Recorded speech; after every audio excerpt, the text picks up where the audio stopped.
Baby, did you see how season 1 of Beauty in Black ended? 2 women, 1 empire, and a whole lot of chaos. And with season 2 dropping in just a few hours, baby, you know I had to come through with a cozy but clinical perspective on things. Because let's be real, Mallory and Kimmie, those are my 2 favorite characters. Don't tell the other ones. But Mallory and Kimmie may look like pure drama on the screen, but those girls represent the struggles that many of us experience every single day, just in a different way. Hey sis, welcome back to my channel. I am Dr. Dee Wednesday, therapist, mommy, and motivator. And today we're diving into the psychology of Beauty in Black's most powerful powerhouse women, Kimmie and Mallory. So grab a chair, take a seat, and let's get into it.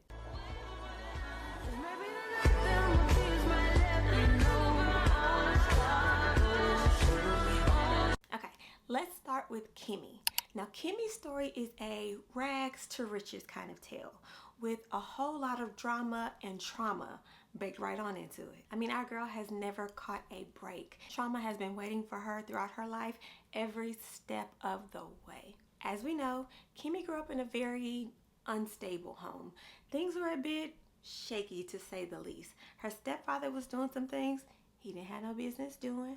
Her mama was doing some things she didn't have no business doing. Even so much so that her mom ended up kicking her out because she was jealous of the relationship that Kimmie had with her stepfather. She was jealous of the abuse that Kimmie was experiencing at the hands of her stepfather. And her mom was so jealous, she kicked Kimmie out. Not out of protection, but out of envy. And baby, that's the kind of rejection that doesn't just sting. That kind of rejection lives deep inside of your nervous system because it teaches you that you have to fight. That not only do you have to fight to survive, you have to fight to receive love, to receive validation, and to feel like you're worthy. You have to fight for every scrap of love and opportunity that possibly could come your way. And when it comes to Kimmie, fight she did. Baby, our girl fought from the beginning of the season to the end of the season. She fought her way into the right kind of circumstances. Baby, our girl flipped the script, the table, and all the things at the hospital by marrying Horace and taking over the empire of Bel Air. But here's the thing. Kimmie is still in survival mode. And while in season 2, it seems like she's going to be looking glamorous and looking fly, make no mistake, that survival mode, it comes with baggage. Baggage that our girl has yet to get rid of. Okay, so let's get into the therapy aspect of it all.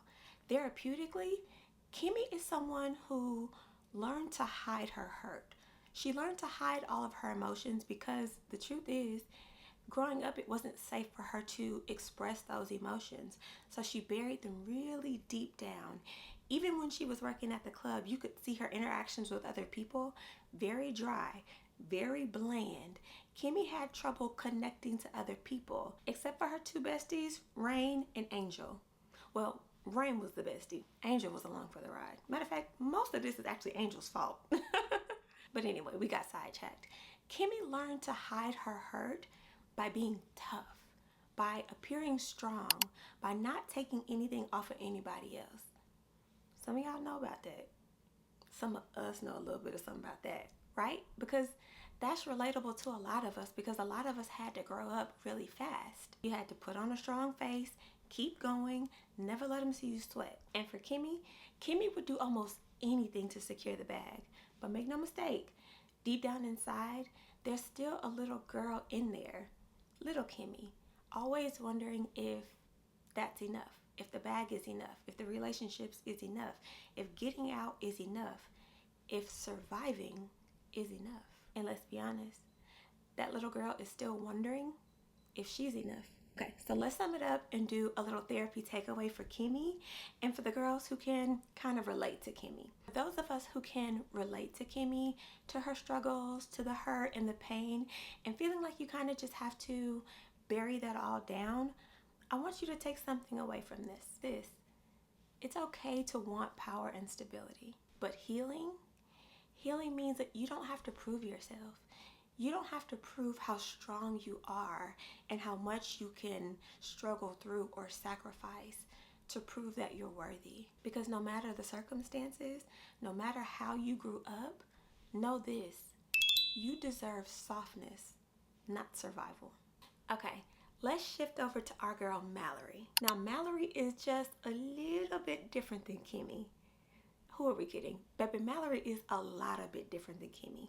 Mallory is the face, the brand. She is the polished perfection of Bel Air. She is their shining star. Mallory is powerful. She's admired, and baby, she worked her way up from the bottom to the top. But make no mistake, she's also exhausted. Mallory is tired. Mallory is caught in what I like to call the perfectionistic trap. Right? On the outside, she's got it all going on. She's got the husband, she's got the company, she's got the success. Mallory even has the fame. People all around town, all around the city, all around the country, they know Mallory's name. And that's important, especially because of how Mallory grew up. Now, we don't know a whole lot about Mallory's upbringing, but what we do know is Mallory came from humble beginnings, in some sort of way worked her way up into a relationship with Horace and got in good at Bel Air, married his son, and is taken over. And while Mallory seems to have it all together, deep down inside, she's always seeming a little bit stressed, a lot of bit worried. And if you ask me, some of that worry comes from the fact that she thinks that people are eventually going to see who she really is, right? Mallory, she dresses well. She's got the makeup, the hair. Baby, the bob is bobbing. Mallory's hair is sharp, okay? Mallory looks like she gets her hair cut every single day, and I love to see it for her. But all that perfectionism is definitely rooted in fear. There's a fear underneath that perfect haircut, under that fly suit. There's a fear there that she's not good enough, that those humble beginnings are going to start to catch up to her, and that one day she's going to crack. Now, the corporate girlies, the boss girlies, the professional girlies, I know you can relate to this, because so often we want to have it all together. We got the hair straight, or in my case, a little wavy, a little flowy, right? The makeup done, the outfit tee, the body snatched. We're doing it all out of fear that who we are authentically isn't enough. And that imposter syndrome, that fear that we really don't know what we're doing, that we really don't have it all together, that one day people will realize that we are a fraud, baby, that kind of fear is paralyzing. And our girl Mallory, paralyzed. Now, psychologically, Mallory is obsessed with control. And that obsession, like I said before, it comes from fear. She feels like if she can control everything around her, then she can stop her fears from coming true.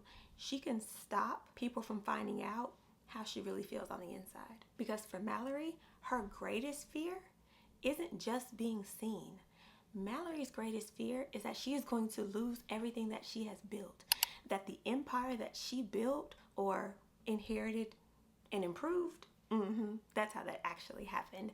But that empire is going to be lost.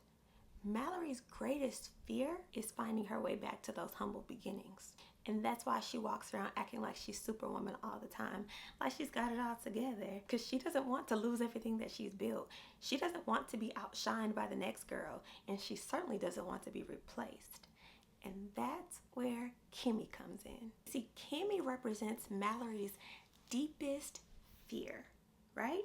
Those humble beginnings and being replaced. Remember, Kimmy was sleeping with Mallory's husband, having a whole affair with Mallory's husband. And Mallory was running around trying to figure out who was having this affair. Kimmy. And, Mallory has been the apple of Horace's eye. The daughter he never had until Kimmy came along. Now, she is the apple of Horace's eye. So much so, he married her. And he didn't just marry her. He gave her the empire that Mallory helped build. So if you know, like I know, the beef scenes between these two girls next season, it's going to be dynamic. Okay, let's refocus. And let's do a therapy takeaway for Mallory and the girls who can relate to Mallory, our corporate girls. Sis, I want you to take away that you don't have to hold everything together to be worthy, and that your vulnerability isn't weakness. It's actually the doorway to authentic connection, the same authentic connection that you've actually been craving. So I challenge you to show up as yourself, to be yourself, and let people learn to love you and not the persona that you built around you. So when we put these two characters, these two women side by side, Mallory and Kimmie, what we're really looking at is two women using two different coping styles, two different sets of coping techniques to deal with pain. Kimmie covers her pain by staying tough, by being secluded from other people, by maintaining a little bit of autonomy, being very independent. And Mallory covers her pain and her fear by holding it all together. And when we think about it like that, both of these women are so relatable, because throughout our lives, haven't we all done the same thing? Covered our pain and covered our fear? I've been there. Haven't you? Here's your cozy but clinical reminder. You don't have to live in survival mode like Kimmie. And you don't have to hold it all together like Mallory. You can choose healing. You can choose joy. And most importantly, you can choose softness without losing your strength. Because if you ask me, softness is strength. Okay, sis, if you like this video just as much as I enjoyed making it, please make sure you hit the like button, leave a comment, and make sure you subscribe. That helps me more than you know. And in that comment, let's do this. Let me know if you're more like Kimmie or if you're more like Mallory, or maybe just a little bit of both. I would love to hear from you. And as always, I love you, and I hope you have an amazingly blessed day. Mwah.